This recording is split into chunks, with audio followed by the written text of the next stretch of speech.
Hello, friends, and welcome to RobCast, episode 121. And this is part 6 of a wisdom series that I've been doing. And this episode is called Talking About Talking. And we're going to cover all sorts of ground. I should probably tell you, if you hear me pause, and you know that thing when you're on an airplane and the altitude's adjusting and you force a yawn to get your ears to pop? If actually, you probably won't be able to hear it, but if you hear me pause on this episode, it's because I have a swimmer's ear, and it's from surfing and swimming, and so I have had this sense man, all this stuff in my ears just feels terrible. So I've been to the urgent care down the street 3 times in the past couple months, and each time they give me a stronger antibiotic, which just isn't working. I don't even want to use antibiotics. I want to be on natural, but it's like anything to get rid of this feeling. So I go into the urgent care, and the doctor is asking me these questions, and I'm like, yeah, I'm in the water, I'm swimming, I'm surfing, and he says, wait, where do you surf? And I tell him, and he says, you know that there was a huge sewage spill near there, and that the ocean along that section of beach is the E. coli levels are through the roof. He's like, it's basically like a giant toilet. And I immediately start laughing because I had this feeling like my ears were all clogged up. And I've been saying to Kristen, if I got all this crap in my ears, I got to go to the doctor. And then I go to the doctor, and he's basically like, yeah, you got crap in your ears. And I don't know why. That's funny. I don't care who you are. That is funny. So let me adjust my ears. There we go. And now let's talk about talking. Because in the wisdom tradition, there are all of these verses about words. And not just, sticks and stones may break my bones, that sort of words thing. But the deeper elemental realities surrounding how we use words. So Proverbs chapter 15, the soothing tongue is a tree of life, but a perverse tongue crushes the spirit. Chapter 13 in Proverbs, those who guard their lips preserve their lives, but those who speak rashly will come to ruin. Now here's why this is interesting. What you find in the wisdom tradition is a connection between words and spirit, between speech and life. So in the wisdom tradition, words, because we have these phrases, it's just words, they're just all talk. But in the wisdom tradition, words are directly related and deeply connected to the very elemental realities of life, spirit and soul and life itself. And so the tongue is called a tree of life, like a source of vitality. So what I want to do is I want to explore this in 3 different ways. So what we're going to look at is we're going to look at the materiality of words. Because for many people, this is a new idea, the materiality of words. So I want to explain what that is and why that is so important and how you already actually have experienced this. I just want to give it some language. So we're going to look at the materiality of words. Then second, I want to introduce you to this idea of the framing nature of words. So materiality of words, then we're going to look at the framing nature of words, and then I want to talk about the generative power of words. Because in the ancient tradition, there's something happening with words that has a generativity to it. So I want to show you what that is, how you've already experienced it, and then just make a couple observations about what this means as you live and move and have your being. So first off, materiality of words. In the Hebrew language, the word for word is the word davar. The root is just DVR because there aren't vowels in English, but the A's get supplied later. So what's really interesting is the word for word in Hebrew in the ancient tradition is also the same word as the word for thing. So davar translates words sometimes, other times it translates thing. And so in the Hebrew consciousness, in the wisdom tradition, words have substance to them. Words have materiality. So, like the mystics believed that you would place words on somebody, and that they would, like the benediction was, you would gather, and then somebody would say a benediction, would place words on you. May you go in peace.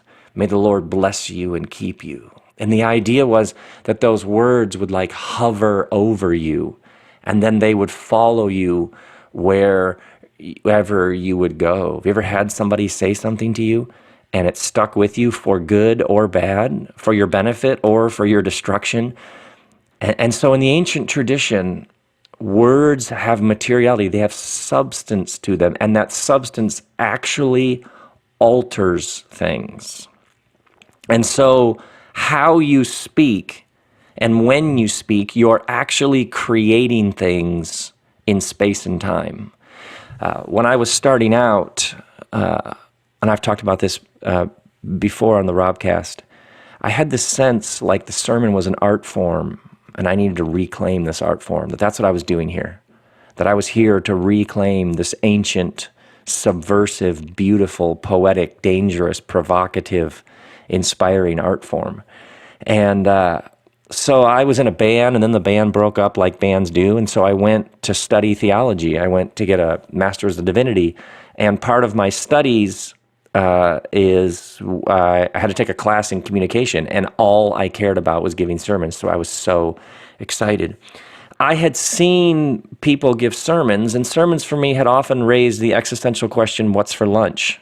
You know what I mean? It was just boring. It's like, this should be so thrilling. And yet, I just had some sense like the sermon needed to be reclaimed, and there was some new way to talk about spirituality in the modern world. But I hadn't really seen anybody do it. I just had this thing in my head, like there's got to be some way to talk about the things that matter most: soul, spirit, grace. How do you forgive somebody who's wronged you? How do you subvert the system in a redeeming way? How do you convert all your anger into beautiful acts of hope and compassion?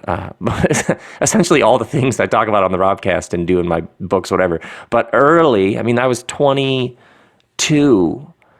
I didn't know anybody talking about this, and I hadn't seen it done in any way where I thought, oh, I want to do it like that. I had seen people who had elements where I thought, oh, I could take a bit of that, I could take a bit of that, I could assimilate a bit of that. It's like when you're young, it's like you study everything. It's like a painter starting out studies acrylic, oil, watercolor, charcoal, does sketch drawings with a pencil. It's like you learn all the masters so that you can take the best of all of them and make something new on the other side that's your voice.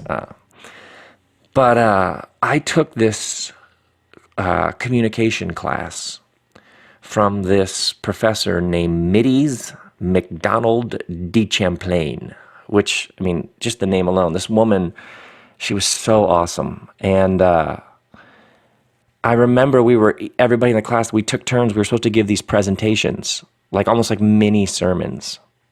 And I remember I had this idea of something that I could do, and I'd never seen anybody do anything like it. It was like a spiritual truth, but I had a series of stories, and I had some sense like if I just brought the stories like scattershot, if I just brought them like boom, boom, boom, boom, boom, could I do the stories in such a way that the audience would start to get there was a point here, and then at the end I could just drop the point into the middle of the stories, and there'd be like this bang. It was almost like I had this sense of there's an architecture to how I want to do this little talk, and it was like a class, like a classroom for a professor, you know what I mean?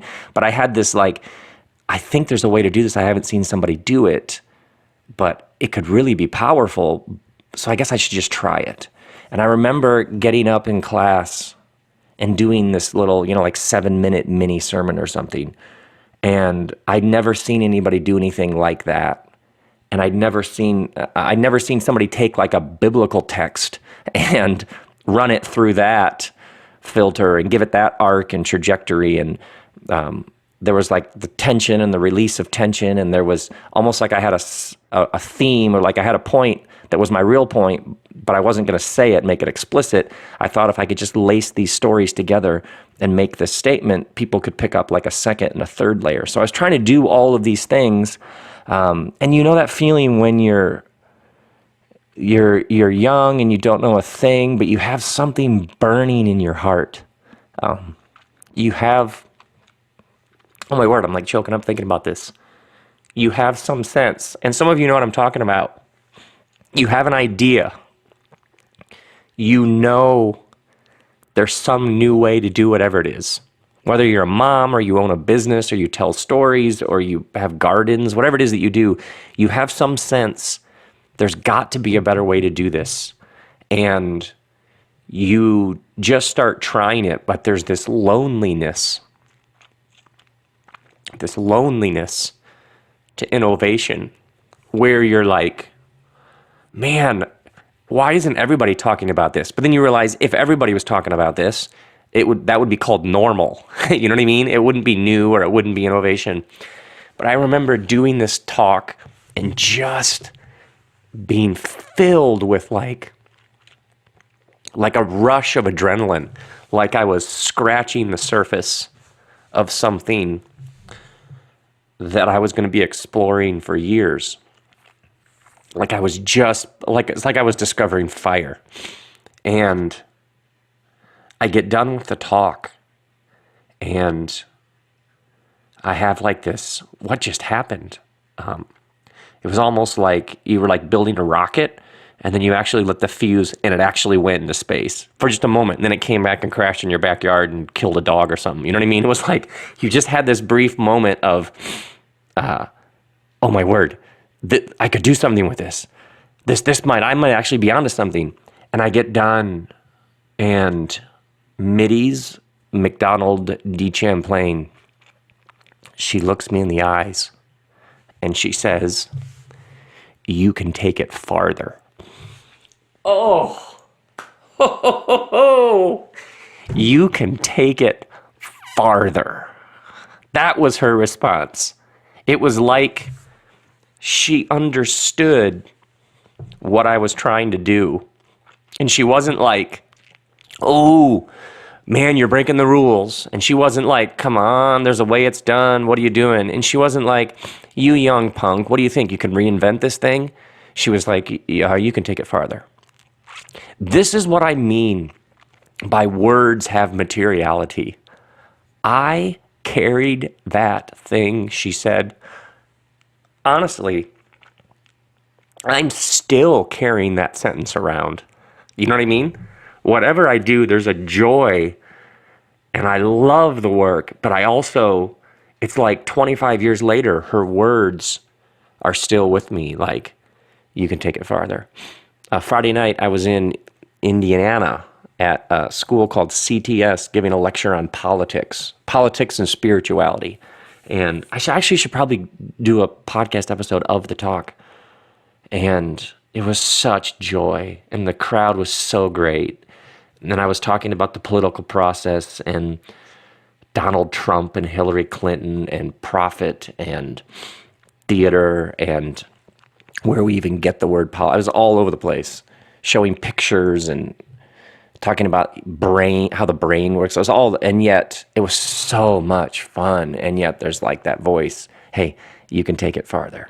Some of you know exactly what I'm talking about. Somebody said something to you at some point, and the words had a material essence to them. They like stuck with you. They were like traveling companions. Sometimes it's a bad thing somebody said, and you're still carrying it around.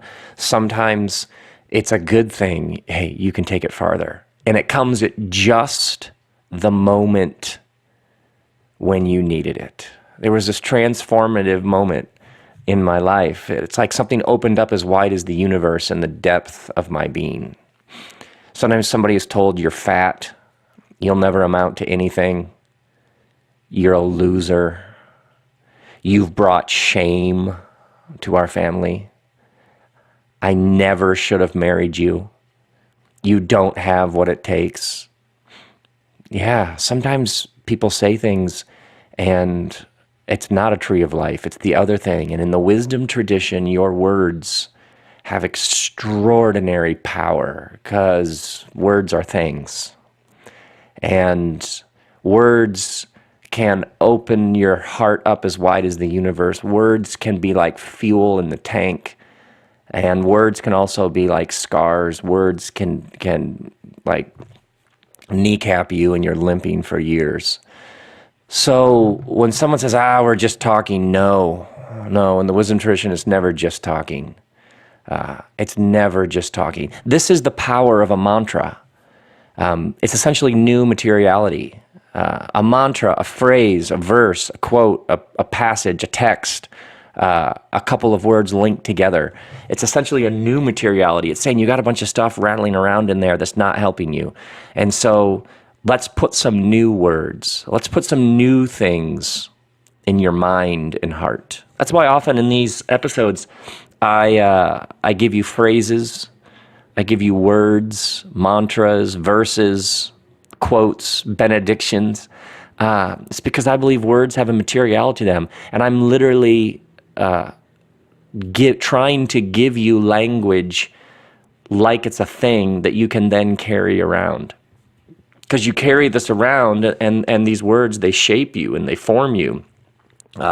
There's the great poet Rainer Rilke has this great line, "To be here is glorious." I've written that out more times. To be here is glorious. Yeah, you write that in the walls of your living space. You write that on a piece of paper and put it in your pocket and carry it around. You get that tattoo, forget barbed wire or some Japanese letter. You don't even know what it means. If you're going to do a tattoo, "To be here is glorious."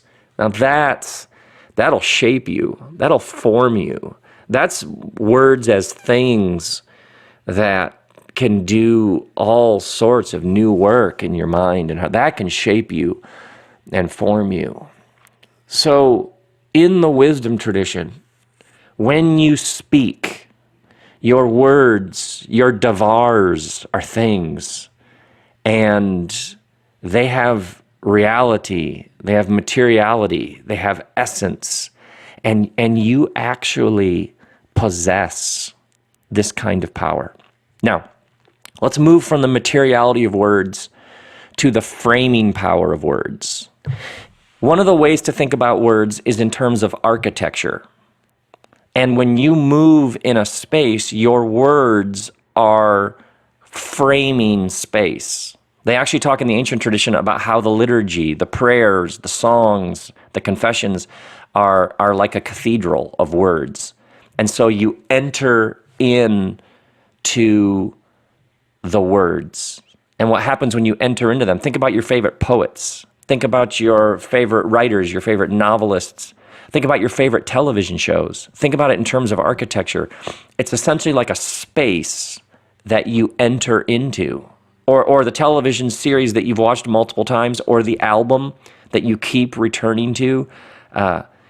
It's like a space that you enter into, and each time you enter into the cathedral of words, the cathedral of sound, the cathedral that is a marriage of audio and visual, what happens is you see something new each time, just like a beautiful structure. You go into it and you look around and you see things you didn't see before. So what you find in the wisdom tradition is this framing power of words, because certain spaces affect you in certain ways and other spaces affect you in other ways. It's like you have that room in your house that you never go in, and you got new furniture and you put nice art on the walls and you tried to make that room, but you don't ever go there to read a magazine or to talk on the phone or to do whatever. There's these other spaces in your house or your apartment, wherever you live. There are these spaces that you're drawn to, that you actually do spend time in. It's because certain spaces create a certain kind of feel, and that's where you want to be. And so words, if you think about it in terms of the framing power, the architecture of words, words have a way of framing things. If you are in business, the way that you talk about the meeting deeply affects the meeting itself. If you live with other people, the way that you talk about your home, the way that you talk about your life together frames things. So like in the Proverbs, the words of the reckless pierce like swords, but the tongue of the wise brings healing. Your words can literally frame a space so that it is a dangerous space, a space where people get wounded, or it is a space where there's healing and there's safety. Proverbs 4, keep your mouth free of perversity, keep corrupt talk far from your lips. Because when you speak certain ways, it's shaping the space that you're in. Proverbs chapter 10, the lips of the righteous nourish people. Yes, so think about the conversations you've had where somebody says to you, I hate to waste your time. Think about that as the opening line of a conversation. I just hate to waste your time, which is essentially, I want to talk to you, but it's probably going to be time that you'll never get back, that will just vanish into a black hole of time and space. Where did you get the idea that you are wasting my time? Where did you get the idea that you, how do you see yourself that low? Or how about this one, when someone says, I always screw things like this up. Oh man, I always screw things like this up. You do? For sure? Every time? Always? Are you sure? Do you see how you can frame an encounter? You can frame an experience. You can frame something you're about to do with your words, and you can build a really nasty house just by the way that you frame it. You're framing your presence in a moment, in this place, at this time. You're shaping it through your actions, you're shaping it through your presence, and you're shaping it through your language. You know, I realize when I call you, I'm always, you probably think of me as a bother, and I hate to bother you. Where did you ever get that idea? Words frame things. Words create boundaries. Words are like architecture. What day is it? This is Sunday? Like 4 days ago, a couple days ago, I was at this yoga class in the neighborhood, and this teacher, she's amazing. She does this really interesting thing. I've never had a yoga teacher who says about every pose, and it's hot yoga, so you're just sweating buckets. But she'd be like, this is where we are today. So now we're going to do this pose. There you go. Now, this is where we are today. This is where you are today. This is where you are today.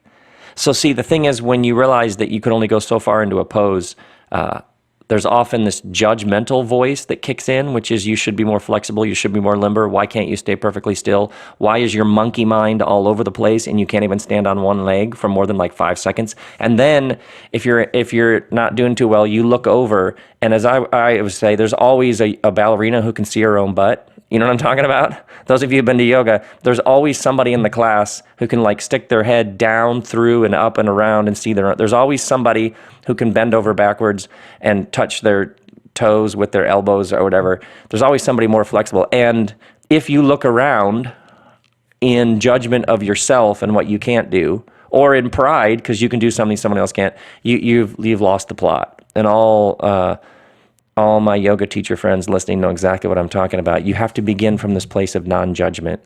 This is about your practice. This is about where you are. And this is about where you are today in this space. And what was so interesting to me is how this teacher had this masterful way of framing. And I've been with lots of great yoga teachers, but this one had this particular phrasing, which is really framing the whole experience. Here we are today, we're fully present, we're in our bodies, we're in our minds, we're in our spirits. We're going to do a number of poses, and then you'd get into the pose and she'd say, well, this is where you are today. This is where you are today. And then she would say things like, today you will be here, today you are here. So built into this framing language was all this possibility. It's almost like her framing language established you are on a trajectory. You are headed somewhere, and you're in this place, but obviously you'll continue to progress, and at some point you'll be a little farther along and a little farther along. And How many experiences have you been in, or situations, or meetings, or families where the framing language was basically, you suck, it's amazing that you've gotten this far? Have you picked this up in like all sorts of subtle ways, the ways in which people frame, this meeting's probably going to be boring, there's a ton of stuff on the agenda, so we might as well jump in. You've already framed the thing in the language of despair and defeat. No wonder no one's inspired. It's terrible architecture. No one would want to hang out in that space. But if you're a parent, if you lead an organization, if you lead some creative project, if you have a business, if you have kids, ask yourself, how with my language do I frame things? Are there subtle ways in which I have kneecapped the thing before it ever started? Are there subtle ways that I have like let the air out of the whole thing and robbed people of their joy and inspiration and motivation before we ever started? I know you're tired of getting emails from me, but you've already framed the thing with your words in a way that's crushing everybody's spirits. And your language can be like a tree of life, or it can crush the spirit. Kristen and I recently put out this audio book on being a parent called Launching Rockets, and available at robbell.com. And in it, I talk about two kinds of parenting. There's this one kind of parenting, which is when your kid screws up. There's one kind of parenting that says, why do you always do that? And there's another kind of parenting that says, hey, that's not what we do. That's not how we roll. See, when you say, why do you always do that? What your kid hears, and remember, a kid is in this incredibly precious, vulnerable stage of ego development. When you, as the parent, say, why do you always do that? What the kid hears is, who are you? See, that question is an identity question. Why do you always do that? Is, who are you? Who are you? And at the exact moment as a parent, when your kid is most fragile, trying to figure out who they are, you are actually calling into question their fundamental identity. Why do you always do that? That's how a kid hears that. The other kind of parenting is, hey, that's not how we do things. Hey, that's not how we roll. You're a bell. That's not how we conduct ourselves. What you've done in that moment is you've announced to your kid who you believe they are. You have reminded them of their best self. You've essentially said, that's not how we do things, which is, this is who we are, this is who you are, and that thing that you just did, you aren't being true to yourself. And so oftentimes what happens is a parent is wondering, why is my kid so messed up? Why does my kid seem so lost? Why does my kid do these stupid things? Sometimes the answer is your kid doesn't know who they are. They're desperately being blown all over the place trying to figure out who they are. And you have this power to frame their very space. And you can frame it with, who are you? Who are you? Why do you always do that? Or you can frame it with, I am here to announce to you who you are. And I'm going to keep telling you who I believe you are. And when you screw up, I'm going to keep announcing to you who you are. Think back on your own life. What has most motivated you? Somebody making long lists of all of the things that you aren't and constantly calling into question your goodness, your essence, your fundamental identity, or those moments when somebody said to you, I know who you are. You have greatness in you. That you have a unique contribution. I'm glad you're here. And that thing you did, it isn't true to your true self.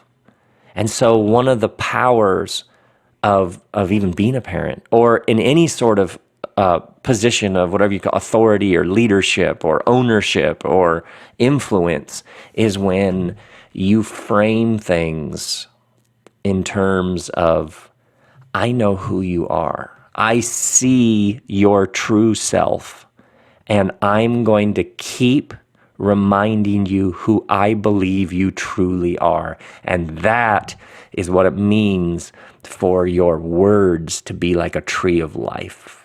So we've explored a bit the materiality of words. We've talked about the framing power of words. One more thing to wrap it up. I want to talk about the generative nature of words to create new worlds. I believe it was Heschel. And by the way, you should probably read everything Abraham Joshua Heschel has ever written, which might take a while. I believe it's Heschel who talked about how words create new worlds. I was going through a real rough patch years ago. I had sort of picked up along the way, you just work as hard as you can all the time and just keep working. And whatever you do, just show everybody that you're not lazy, that you can work harder than anybody. And it wasn't working for me. It wasn't sustainable, and I was burning out. Literally, I had this horrific burnout, which I should probably talk about sometime on the RobCast. And the doctor was like, you don't have any adrenaline left in your body. Like, you've literally cooked your body physiologically. But I remember a friend of mine took me to lunch. And you know that friend who like can read your mail? Who's like knows you and loves you so much, you actually want them to tell you the truth. You want them to tell you the unadulterated, pure, raw truth because they love you enough that you want to hear it from them. My friend takes me to lunch, and we're sitting. I could take you to the table in the restaurant where we were, and he says, and I was just cooked. Just so tired, just the bucket was just empty. I had nothing more to give. And he says, you don't have to live like this. I was like, yeah, I know. He's like, no, you don't have to live like this. And I was like, yeah, no. He's like, no, seriously, you don't have to live like this. You don't have to live like this. You don't have to live like this. And at first I was like, yeah, I know. And I'm gonna make some changes. I'm gonna take a vacation. I'm gonna back off a little bit. He's like, you don't have to live like this. And so at first I'm sort of whatever, and then he keeps repeating it, and it starts to get awkward. Like, okay, I get it. And then he keeps repeating it. You don't have to live like this. And he just keeps repeating it. And so I'm sort of like, okay, yeah, got it. I'm with you. Yep, gonna. But then somewhere in the, I don't know, 7th, 8th, 9th time he repeats it, I run out of energy to protest. And I start to actually hear it. You know what I'm talking about? It's like you hear it with your brain, but then there's like that elevator drop to your heart, and I start hearing it like, you don't have to live like this. You don't have to live like this. And it goes somewhere way in there, and I get quiet, and he just keeps going. That's a friend who can repeat the same thing for like 10 minutes straight. And then that starts to get to the pain. Why do I push myself so hard? Why am I so addicted to the applause? Why is it so important for me to appear a certain way to certain people? Why is the approval of certain people so disproportionately significant to me? And it's like he just keeps going, you don't have to live like this. And all of these like toxic habits and all of this stuff that I didn't need to be believing or doing, it's like the words start to go in somewhere, and I get quiet, and then it's like the floodgates open up, and I start like sobbing. We haven't even ordered lunch yet. And I'm like a wreck, and he just keeps doing it. He just keeps repeating it. You don't have to live like this. And a new future slowly began to open up. Like, oh my word. It's almost like if you hear something repeated 100 times, you start, hey, you know what? I got this brand new idea. I don't have to live like this. It was like this new thing began to well up. Oh, things could be different. I could make changes. It doesn't matter what that person thinks. I don't have to go do that. I could be free from that. I might even at some point begin to enjoy this again. Something new began to be birthed in me. There's got to be some new way to live and do this work that doesn't kill me. Words have have this generative power to create new worlds. Sometimes it's a friend of yours in a restaurant repeating the same thing over and over and over again. Sometimes you hear somebody say something and you think, they tell you a story about something they did, and you think, you can do that? How many times have you heard somebody tell a story of something they did, and all of a sudden you realize, oh, they broke a whole bunch of rules that I've believed were rules that couldn't be broken. But the story they just told, they just marched right on through what I thought were boundaries. Wait, if they can do that, could I then just do this? Like, you can do that? That's possible? Really? That's what happens when words create new worlds. You've been told by your tribe, this is how it is. And someone comes along and goes, no, this is how it is. And suddenly, wait, that could be how it is? I could do it that way? And words create new worlds. By the way, when you think about the materiality of words, interesting, the Bible opens with a poem, Genesis chapter 1, and the Bible opens with a Hebrew poem in which the poet is talking poetically about creation, and how does the poet describe the divine activity in the world? And then God spoke, and it happened. And then God said, and there was light. And then God said, and the land and water became two different things. It's like the poet, in speaking of the creative activity of the divine in the world, uses the imagery of a divine being speaking. Why? Because of the materiality of words. Words create new worlds. And the reason why that poem is so powerful is because you and I have had experiences where somebody spoke something and suddenly we were like, wait, that's true? That's possible? It's like you, for years, had thought it was one way, and then somebody articulated an idea and you went, oh, that's good. Oh, you thought, raise your glasses, so good. All of a sudden, a whole new world opened up. I remember one time I was having lunch with a pastor, and I love to talk about the art of the sermon, and I would always ask, whenever I would interact with a pastor, I would say, like, what do you have a sermon coming up? What are you talking about? Why does it matter to you? How did what you're going to say come out of your own experience? And what do you want people to see and feel and hear? And I ask all these questions about. And I remember one time I was having lunch with a pastor, and I said, "What are you speaking about this weekend?" And he said, "I'm talking about such and such idea." He's like, I just want them to be encouraged. I just want them to feel like they're not like they have some hope that they're gonna be okay. I just want them to be encouraged, which is fine. I'm not actually. I kind of was saying that mocking, kind of, wasn't I? Honestly, but I wasn't. I'm not. It was great.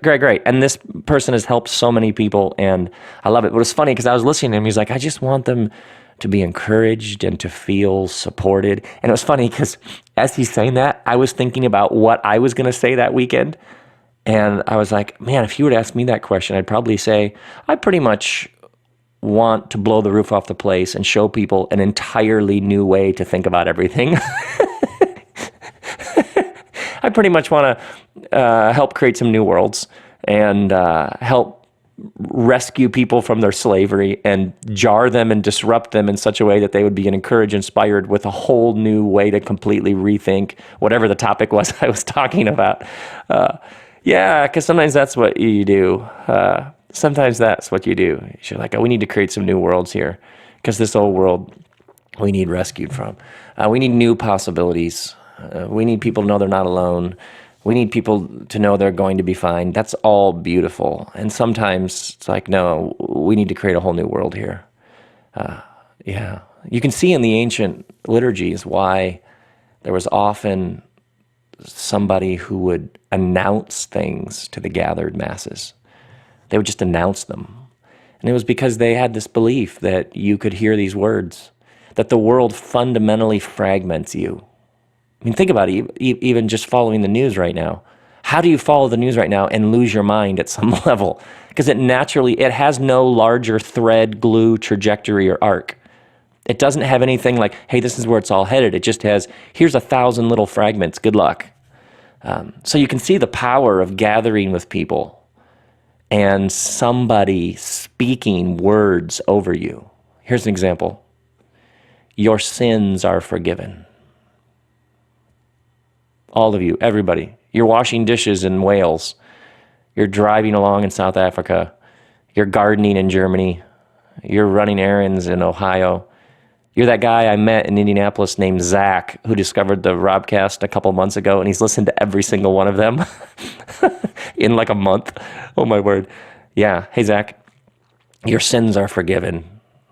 You're in Australia. Your sins are forgiven. Yeah, anybody need to hear that? Yeah. Anybody here beating themselves up over all the mistakes they've made? Anybody here deeply aware of what a mess they've made of things? Hey, your sins are forgiven.